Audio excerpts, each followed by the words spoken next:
ভালো আছি। তো আবার আসলাম আপনাদের মাঝে আরেকটি ভিডিও নিয়ে। তো এই ভিডিওতে আমি কথা বলবো আরেকটি গাছ সম্বন্ধে, যে গাছটির নাম হইলো আপনার কচু গাছ। তো কচু গাছের কিন্তু অনেক উপকারিতা আছে বা পুষ্টিগুণ আছে। তো এই পুষ্টিগুণ সম্বন্ধে হয়তো অনেকে জানেন না, তবে এই ভিডিওতে আমি সেইটাই বলবো যে পুষ্টিগুণ বা আর কি এর উপকারিতা সম্বন্ধে। তো মেন হইলো আপনার কচু যেটা আছে, যে কচু কিন্তু আপনার প্রাকৃতিকভাবেও কিন্তু হয়ে থাকে, মানে চাষ করার ক্ষেত্রে চাষ তো হয়ে থাকে, তো প্রাকৃতিকভাবেও কিন্তু কচু হবে। তো এই প্রাকৃতিকভাবে যে কচুটা আছে, যেটা আপনার যদি চাষ করার উপযোগী না বা আপনার কেনার সামর্থ্য না থাকে, তো অবশ্যই প্রাকৃতিক এই কচুটা খাওয়া মানে মাঠ জঙ্গলে যেটা কিন্তু কিন্তু আপনার কী করতে হবে, যে আপনার শুকান জায়গা থেকে নিতে হবে। মানে মেন কথা হলো আপনার যদি প্রাকৃতিকভাবে বা মাঠে ঘাটে কচু দিতে চান, তাহলে আপনাদের শুকান জায়গা থেকে নিতে হবে। মেন কথা হলো আপনাদের ভিজা জায়গায় দেওয়া যাবে না। ভিজা জায়গায় গেলে আপনাদের কী করতে হবে, কী হবে, আপনাদের মুখে চুলকাবে বা মুখে ধরবে, গলায় ধরবে, গলা চুলকাবে, এইরকম কিছু সমস্যার সম্মুখীন হবে।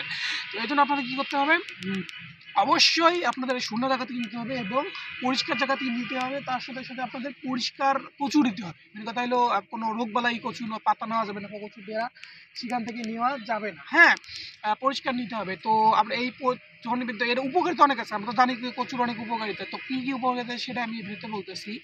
তো কচুর উপকারিতা আছে।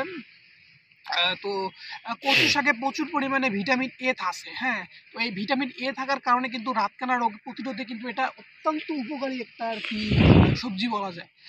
তো কচু আঁশ জাতীয় হওয়ায় এটা কিন্তু আবার কোষ্ঠকাঠিন্যও দূর করে। হ্যাঁ, কচুটা আঁশ একটু আছে, তো এই জন্য এখানে কোষ্ঠকাঠিন্য যাদের আছে তাদের কিন্তু কচু খেলে এই কোষ্ঠকাঠিন্য দূর হয়ে যাবে। তো কচুতে রয়েছে আবার প্রচুর পরিমাণে আয়রন ও ক্যালসিয়াম, যা আমাদের হাড় শক্ত করতে সাহায্য করে। তো চুলের ভঙ্গরতাও, তারপরে বন্ধতেও কচুর অনেক উপকারিতা আছে। তো কচুতে আয়োডিন পরিমাণও অনেক, প্রচুর পরিমাণে আয়োডিন আছে কচুতে।